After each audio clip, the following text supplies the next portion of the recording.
Graça e paz a todos, a paz, tudo bem com todos?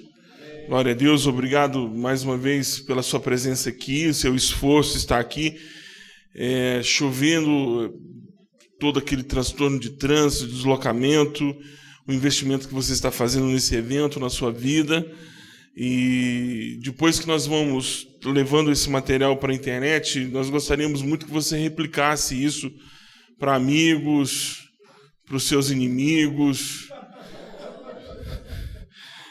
para todo mundo. Eu louvo a Deus pela oportunidade de estar com a Missão na Íntegra pela primeira vez. Hoje eu sou debutante aqui no púlpito do Missão na Íntegra. Eu não sei o que isso significa para a minha vida daqui em diante, então orem por mim, em nome de Jesus. As pessoas que se constrangerem em manterem suas agendas para esse ano, vocês podem ligar, a gente cancela, não tem problema. Mas Deus vai fazendo a grande obra, E o desafio de falar essa noite sobre um tema que me é muito caro, porque eu sou pastor de congregação, pastor de igreja, e lido com esse tema com muita frequência, que é o perdão.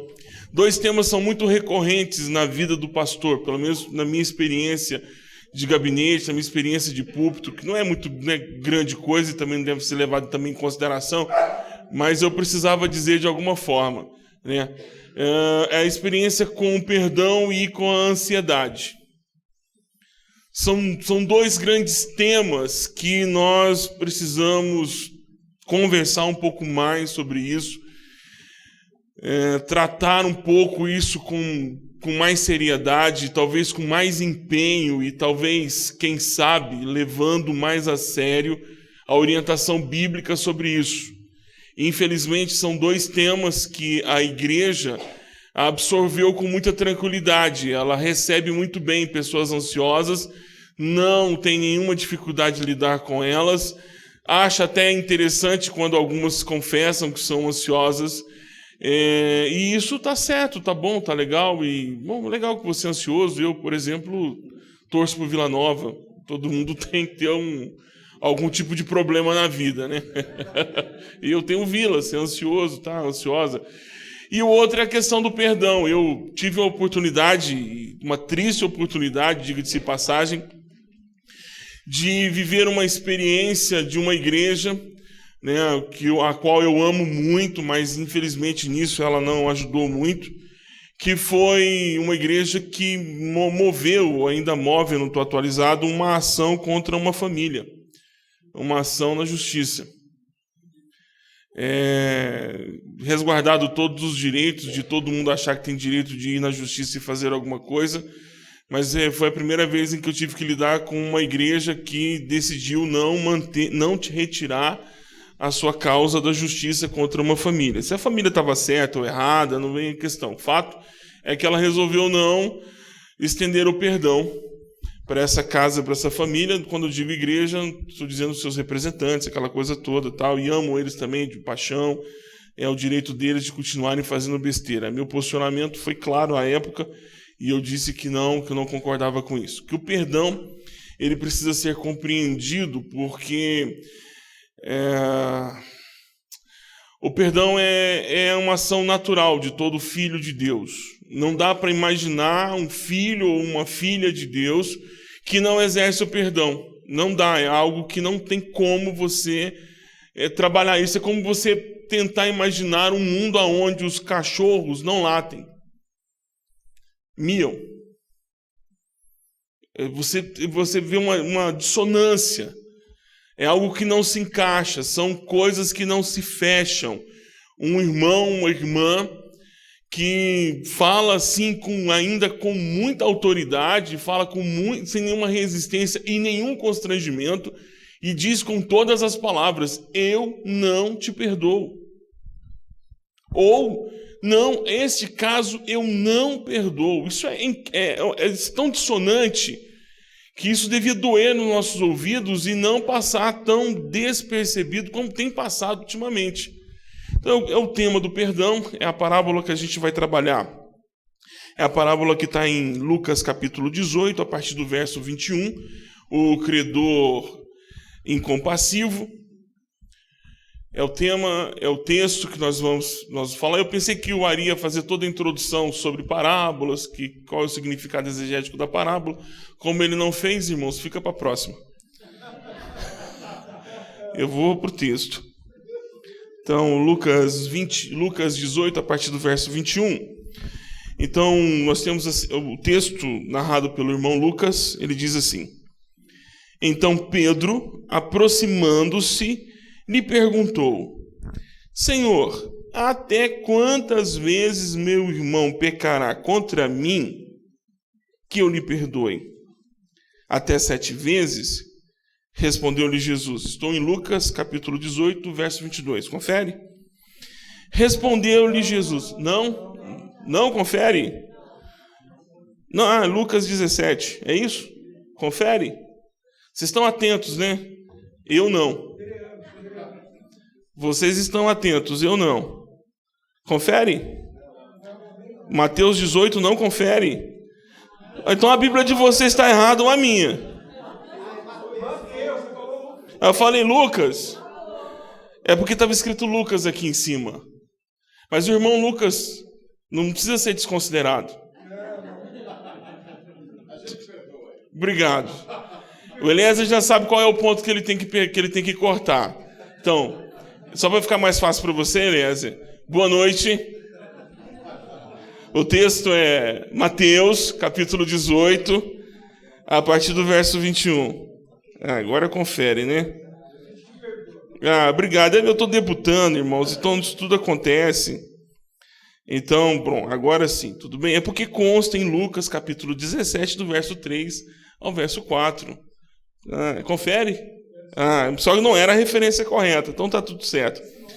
Então, Mateus 18, no verso 22, então Jesus responde: Não te digo que até 7 vezes, mas 70 vezes 7. E aí ele emenda: Por isso, o reino dos céus é semelhante a um rei que resolveu ajustar contas com os seus servos. E passando a fazê-lo, trouxeram-lhe um que lhe devia 10.000 talentos.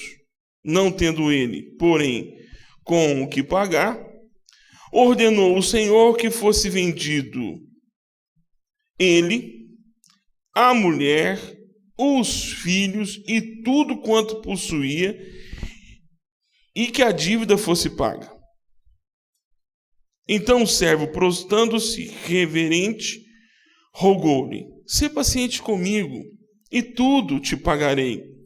E o senhor daquele servo, compadecendo-se, mandou-o embora e perdoou-lhe a dívida.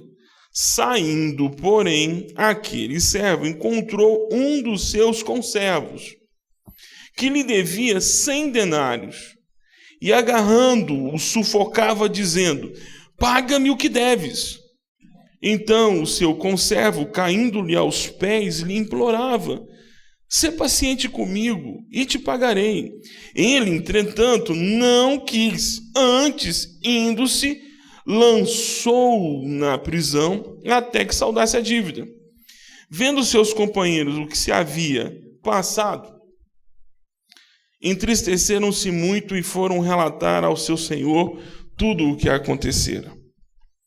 Então o seu senhor, chamando-o, lhe disse: Servo malvado, perdoei-te aquela dívida toda porque suplicastes. Não devias tu igualmente compadecer-te de teu conservo, como também eu me compadeci de ti? E, indignando-se, o seu senhor o entregou aos verdugos até que lhe pagasse toda a dívida. Verso 35, Jesus conclui: Assim também meu Pai Celeste vos fará, se do íntimo não perdoardes cada um a seu irmão. Algumas palavras são importantes aqui, a gente podia ficar horas e horas nelas, mas a gente vai passando porque eu gostaria muito de tocar num assunto que é muito caro para a igreja, que é o perdão, e a forma como nós lidamos com o perdão e a forma como nós não lidamos com o perdão. No texto, Jesus nos apresenta essa parábola, a presença das testemunhas. Alguém sempre está vendo você e tem sempre alguém observando a maneira como você está agindo e a maneira se você está agindo de forma coerente. Não, essas testemunhas foram um grande problema desse cidadão que não levou a cabo o perdão para aquele seu conservo. Alguns viram e falaram, mas esse cara devia muito, mas devia muita grana e foi perdoado. Agora ele olha para um cidadão que deve para ele bem menos do que ele devia e ele age com esse todo rigor. Não, isso está errado. Alguém foi lá e contou então ao Senhor de que aquele que havia recebeu o perdão não teria exercido então o perdão. Então sempre tem uma testemunha, né, bem perto de você para saber se você está sendo coerente ou não em relação ao perdão. A outra coisa é aquele que não perdoa no íntimo. Se do íntimo, isso me encucou um bom tempo, esse íntimo, porque não adianta ser aquele perdão social. É aquele do cara que sempre te dá carona, dia de chuva, mas ele vive te ofendendo. Mas se eu não perdoar esse cara no público, né, vai ficar chato pegar carona, ele que faz a conta. É melhor eu ir me arrebentar de vergonha dentro do carro, fingindo para ele que estou dando um perdão, do que pegar a chuva o tempo todo. Ou aquele no qual aquele você depende financeiramente, talvez é o cara que está provendo recurso para a sua vida, e aí o cara sempre fala, pisei na bola com você. Não, claro, tranquilo, está tudo resolvido, está tudo certo. Mas a coisa não foi resolvida de fato.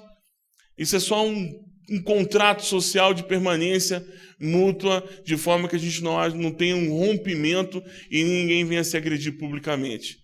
Então, esse íntimo e as testemunhas são dois pontos muito interessantes dessa parábola que a gente poderia, numa outra oportunidade, falar até um pouco mais sobre isso. Mas, quando Pedro pergunta para Jesus lá no início, quando nós lemos, ele diz assim, olha, eu estou disposto a perdoar todo mundo que vem aqui me importunar, porque andar com o Senhor está ficando muito caro, já não consigo comprar mais na feira.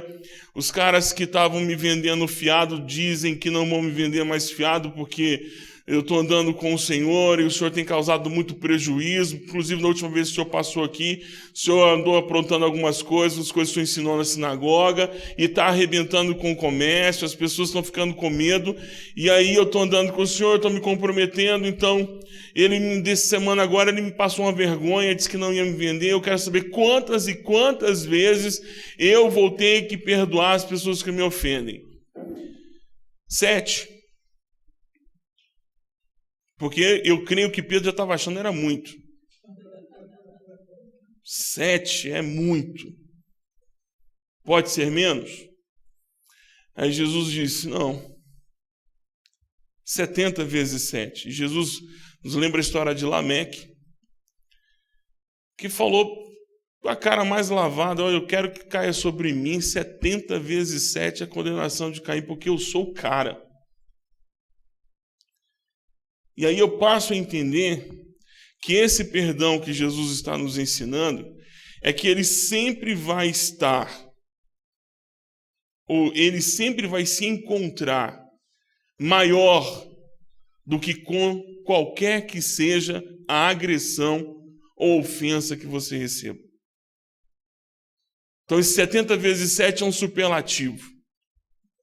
Então, quão grande foi a ofensa que você sofreu, quão grande foi a vergonha que te fizeram passar, ou quão grande foi a tristeza ou o prejuízo que você recebeu, o perdão se encaixa. Porque ele está sempre mais alto e mais amplo do que qualquer que seja a violência que você sofreu. Qualquer ofensa que você sofreu. Não é do tipo de qualquer ofensa, desde que não seja. Não, é qualquer ofensa que fizeram contra ti. Porque uma verdade do cristianismo que nós vamos esquecendo ao longo dos anos, da convivência, e a igreja brasileira parece que ela tomou um chá de amnésia e esquece algumas coisas, é que nós fomos chamados para o ministério para perder. Nós não fomos chamados para a vida cristã para ganhar.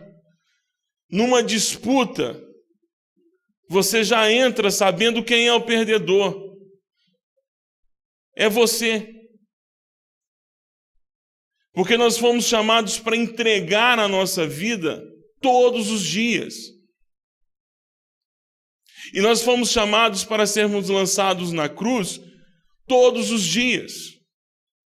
E nós fomos chamados para imitar o nosso Senhor todos os dias. E se nós não somos aptos para perder, não estamos prontos para perder, também não estaremos prontos para perdoar. Porque o perdão é natural àqueles que decidiram viver para o seu Senhor sem o desejo de serem vitoriosos, mas serem simplesmente servos. Porque a nossa vitória não é por parte dos argumentos, nem está atrelada ao estilo de vida que estão prometendo por aí, de que a sua vitória é garantida. Ela tem sabor de Coca-Cola.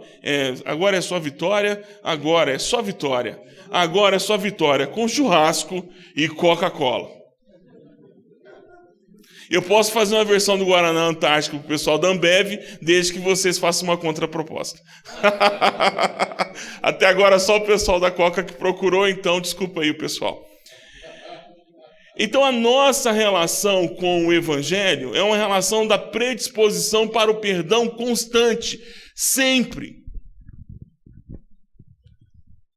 É fácil? Não. É gostoso? Não. Mas é uma condição implícita ao nosso novo nascimento, porque é uma das marcas dos filhos e filhas de Deus, daqueles que foram regenerados e aqueles que passaram pelo novo nascimento, é o perdão. Nós somos e deveríamos ser conhecidos como o povo do perdão. O povo que perdoa. E nós não estamos prontos para perdoar. Basta abrir o Facebook. Meu Pai amado. Meu Pai amado. Vou mexer numa ferida. Problema do pastor Myron depois. Vou mexer numa ferida. Você está disposto a perdoar todos quanto surrupiaram a pátria?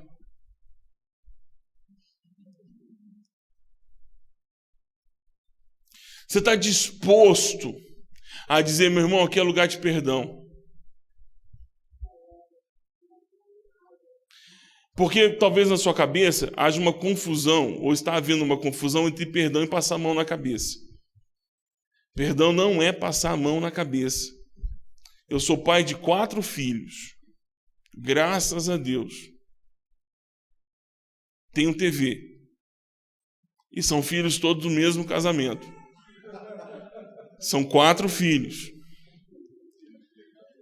E os 4 filhos que eu tenho, eles aprontam. Aprontam e aprontam muito. Cada um com seu estilo, cada um com seu dom, com seu talento.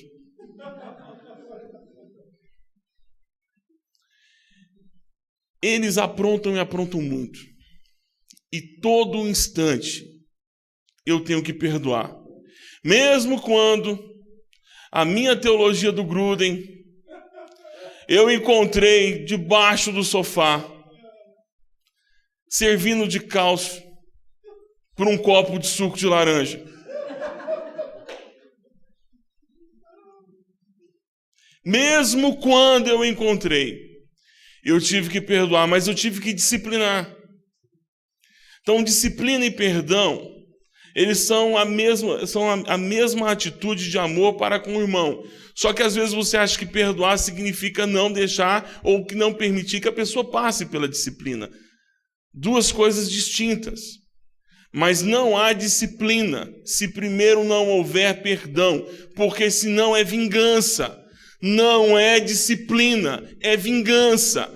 Então essa história de que eu tenho que disciplinar, mas antes, sem antes estender a mão, oferecendo perdão e retornando a pessoa para o convívio do lugar onde ela tinha quando ela te ofendeu, não é disciplina, é vingança.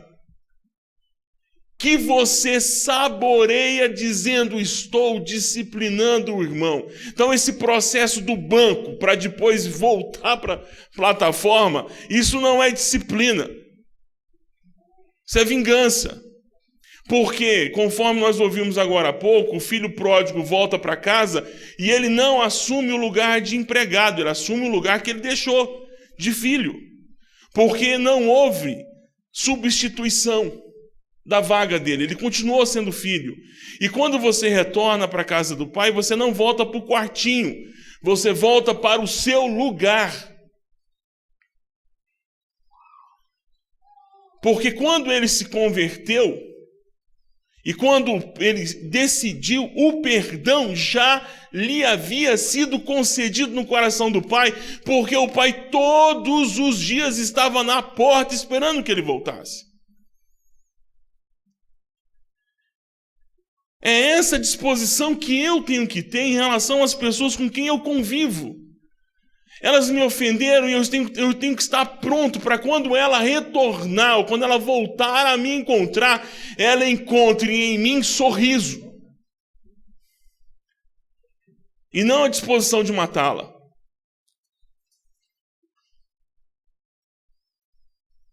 O perdão que não gera disciplina também não é amor, porque você está possibilitando que aquela pessoa que cometeu aquele erro encontre alguém que não esteja disposto a perdoá-la e a mate. Então, perdão e disciplina são ações que precisam ser exercidas de forma contínua, uma depois a outra. Não existe disciplina se não houver perdão. Isso tem que ficar claro. A pessoa não tem que pagar com sangue e suor para satisfazer o seu desejo de restituição da ofensa. Um outro elemento do perdão que eu acho importante falar essa noite é que quando nós perdoamos, nós anistiamos a pessoa. Nós zeramos o processo, não tem caso arquivado mais, acabou. Houve anistia. Anistia completa. Ninguém mais, não há mais história a ser relembrada. O fato ficou marcado na história, o fato ficou pontuado na história, os registros vão contar, talvez o seu próprio corpo venha demonstrar o sinal histórico daquela ofensa. Talvez foi uma facada, foi uma porrada, foi um empurrão, talvez você bateu com as costas no muro chapiscado, talvez você ganhou foi uma rasteira, de repente você ganhou foi uma violência física, uma violência física ficou marcada, talvez essa violência física já não guardou mais cicatriz, mas a sua alma tem um reflexo dessa cicatriz ainda, está lá dentro, está presente. Talvez a pessoa que te oprimiu é a pessoa que te dava a mamadeira, talvez a pessoa que cometeu o atentado contra você é aquela que balançava seu berço, talvez a pessoa que te feriu foi aquela que você prometeu e jurou amar a vida toda e você a encontrou fazendo de tudo contra você. Talvez essa seja a pessoa e ela está marcada na história, ela está marcada no tempo. Ela tem uma história, ela tem registro, o perfume, o cheiro que talvez você passando em um lugar, o registro da memória, aquilo tudo volta, tudo reconstruído. Mas o perdão gera anistia. E quando toda essa memória voltar, você vai encontrar folhas em branco, porque não há mais registro. Há o fato. Mas está tudo glosado. É mais ou menos o que aconteceu com você quando você disse sim para Jesus. Quando Paulo diz lá em Colossenses capítulo 2 que todo o processo de novo nascimento, o sangue de Jesus, eu estou dizendo isso de forma muito poética, o sangue de Jesus espirrou na duplicata, em cima do valor. Tornou-se impossível de ver o valor. E os principados e potestades entenderam que foi pago. Foi pago. Foi pago. Glória a Deus. Você entendeu isso? Você entendeu onde você estava? Nós estávamos lançados à morte. E estávamos debaixo da ira de Deus. Isso são os nossos 10 mil talentos. Nós estávamos condenados ao inferno. A nossa vida estava condenada a nada. A ausência total da glória de Deus. Nós estávamos afastados, éramos inimigos de Deus. Mas Ele resolveu nos amar e nos trouxe para a sua maravilhosa luz. Nós somos o povo dos 10 mil talentos. Você está entendendo isso? Você entendeu isso? Glória a Deus. Porque a pessoa a qual você tem que perdoar é aquela que é de 100 denários.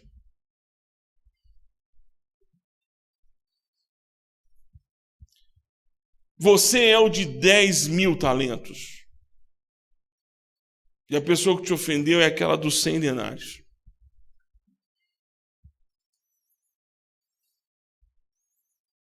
E aí fica difícil. Porque eu tenho certeza que quando você leu essa parábola, você se viu como o cara dos 100 denários. Confere que é 100? É 100? Deixa eu voltar no texto.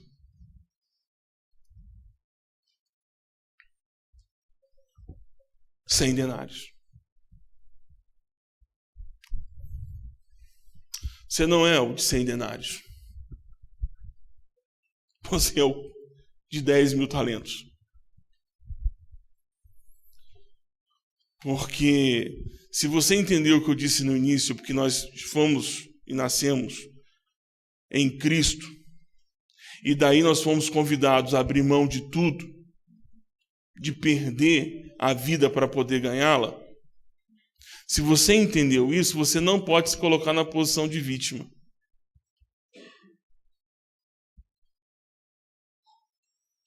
Às vezes no processo,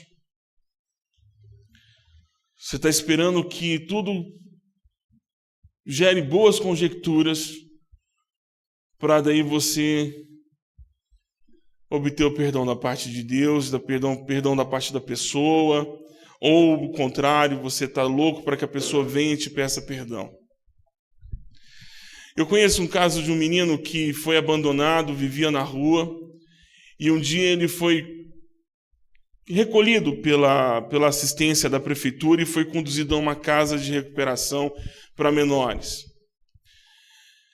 E ele ficou nessa casa, ele, o irmão e o primo.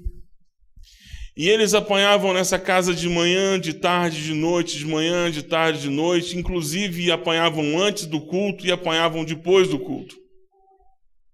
Durante anos. Sofriam todo tipo de violência. Física, moral, emocional, todo tipo de violência. E ele apanhou muito. Ele sai dessa casa de recuperação já adulto, desiludido com o evangelho, desiludido com a igreja, tem um contato real com Cristo.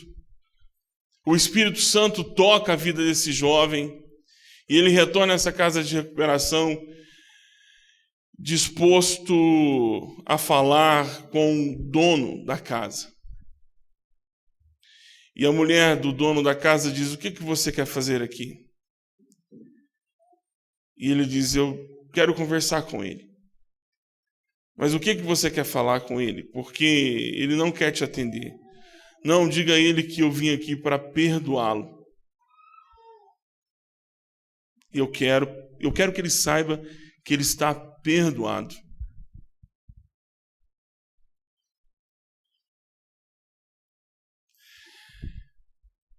Isso não deveria ser extraordinário. Isso não deveria nem trazer suspiro na gente. Isso deveria ser o nosso cotidiano. O povo que perdoa. Mas nós não perdoamos. Nós somos o povo que não perdoa a ofensa. E há algumas ofensas que são subjetivas. Um rapaz se veste de mulher, põe todos os apetrechos de mulher e se senta em um dos nossos bancos de igreja. Ele ofendeu a boa ordem e a decência do lugar. Nós não o perdoamos. Nós não perdoamos aqueles que fizeram mal para as crianças no berçário da igreja. É complicado. Esse é o exercício que nós temos que estar prontos a fazer todos os dias. Esse é o exercício que nós temos que estar prontos a fazer todos os dias, porque nós já estamos salvos. E o salvo, ele perdoa, porque a Trindade, que é a maior ofendida, a Trindade que recebeu a maior ofensa, ela diz no madeiro: perdoa, Pai, porque eles não sabem o que fazem, porque se não houver perdão, nós não vamos conseguir nos relacionarmos com estes que estão agora me matando. Perdoa, porque este povo não sabe o que está fazendo. Perdoa porque a nossa relação depois da cruz vai iniciar com um novo processo. Na ressurreição, quando eu voltar, eles precisam saber que houve perdão, porque senão eles não vão querer aproximar. Nós deveríamos ser conhecidos como o povo da segunda chance, da terceira chance, da quarta chance, da N chances. Nós somos o povo da reconciliação. Porque a Trindade reconciliou e deseja reconciliar. Nós precisamos ter ciência, irmãos, do quanto que a mulher precisa perdoar o homem precisa perdoar a mulher, e os filhos precisam perdoar seus pais. Membros que precisam perdoar a comunidade. Membros de igreja que precisam perdoar seus pastores. Membros que precisam entender que precisam se perdoar mutuamente. Eu não sei se eu já posso terminar, porque o Tiago disse que eu tinha que ir mais do que eu vou lá na igreja. Mas eu quero terminar com uma história que me aconteceu comigo.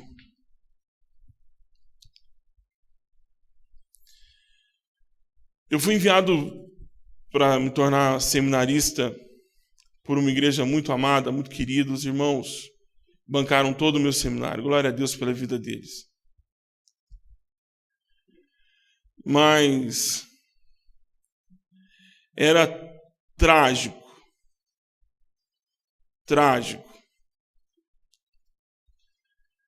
Chegar na igreja e começar a dirigir o culto e verificar que algumas famílias não se sentavam próximas umas às outras. E eu comecei a perceber isso e perguntei para os mais antigos: o que está acontecendo? Essa família tem rixas há mais de 10, 15 anos e elas não sentam próximas umas às outras. Elas não se toleram. Mas elas frequentam aqui todo domingo. Mas como? Não, elas já foram acostumando e isso vai passando de geração a geração e os mais novos vão aprendendo e não conversam com os outros. Mas eles não sentem nenhum tipo de temor e tremor, porque a trindade do Pai, o Filho e o Espírito Santo estão aqui presentes e não coadunam com isso, e eles permanecem nesse erro. Sim. Isso me faz lembrar que se você sair deste lugar ainda devendo perdão para alguém, ou você que está ouvindo essa mensagem agora, ainda continuar debaixo desse seu silêncio em relação ao perdão a quem te ofendeu, você está correndo um sério risco de receber de Deus, não segundo as minhas palavras, mas a palavra de Jesus, o mesmo tratamento que aquele homem dos 10.000 talentos recebeu. E eu, se fosse você, eu me livrava desse problema agora. E agora não adianta proferir de boca para fora, porque o próprio Cristo diz que tem que ser no íntimo do seu ser. Então, se você não se converter à ideia do perdão, lamento te informar, meu querido irmão, minha querida irmã, vou orar por você. Porque a única coisa que vai me restar é pedir para que Deus continue sendo compassivo e te dê uma outra oportunidade do perdão. Porque continuar carregando esse problema nas costas, você está trazendo o problema para a sua própria vida. Não brinque com o Pai, não brinque com o Filho e não brinque com o Espírito Santo. O seu orgulho não enfrentou o Calvário. O seu orgulho não enfrentou a vergonha da cruz. O seu orgulho ainda não derramou sangue pelos pecadores. E vai a dica: engole seu orgulho com farinha e vaza, porque não brinque com Deus do perdão. Não brinque, porque há pessoas que estão sofrendo por conta da sua ação nefasta em dizer-lhes todos os dias que eu não te perdoo. Há pais que estão levando filhos ao sofrimento, homens que estão levando mulheres ao sofrimento, mulheres levando homens, pastores levando igreja, igreja levando os pastores, por conta da falta do perdão. Não brinque com Deus do perdão, porque o perdão dele custou muito. Custou sangue, sangue inocente, sangue na cruz. Isso é caro. Ou você imita aquele que foi para o Calvário, ou segura a sua onda. Porque as coisas não vão ser fáceis. Se você estava no cantinho da ignorância até esse momento, sorry. Lançou-se luz sobre o seu pecado. Perdoe em nome de Jesus. Perdoe em nome de Jesus. Porque senão, segundo meu querido irmão, a chapa vai esquentar. Amém? Posso orar por você? Se couber numa lista de 10 nomes as pessoas que você precisa perdoar, aí, irmão, vamos fazer isso que vai dar tempo. Agora, se a lista for mais de 10, aí você segura aí, pode ir para o cantinho orar, a gente ora com você, mas eu quero orar pela sua vida. Pai, em nome de Jesus, rogo em nome do Senhor Jesus, que irmãos e irmãs tenham coragem de vencer o orgulho e perdoem. Porque nós não podemos brincar com o Senhor que nos perdoa. Custou muito. Te peço em nome de Jesus, nos ajude a trilhar o caminho do perdão. A trilhar o caminho do perdão. Porque muita gente nunca nem passou por esse caminho, porque nunca foi perdoada. Ou ela nunca sentiu que foi perdoada, mas o Senhor perdoou os seus filhos e filhas. Por isso somos filhos. E por isso se encontram-se filhas. Porque o Senhor perdoou. Mas precisamos visualizar o perdão. E entendermos quanto isso custou. Lança luz. Ilumina os caminhos. E que aqueles que têm dificuldade no seu íntimo de perdoar alguém que lhes ofendeu, pelo poder do Espírito Santo, elas sejam conduzidas em submissão e apresentem o pedido de perdão ou liberem perdão, porque o Senhor as instruiu a isso. Em nome de Jesus. Amém. Amém. Deus seja louvado pela sua vida, querido. Amém.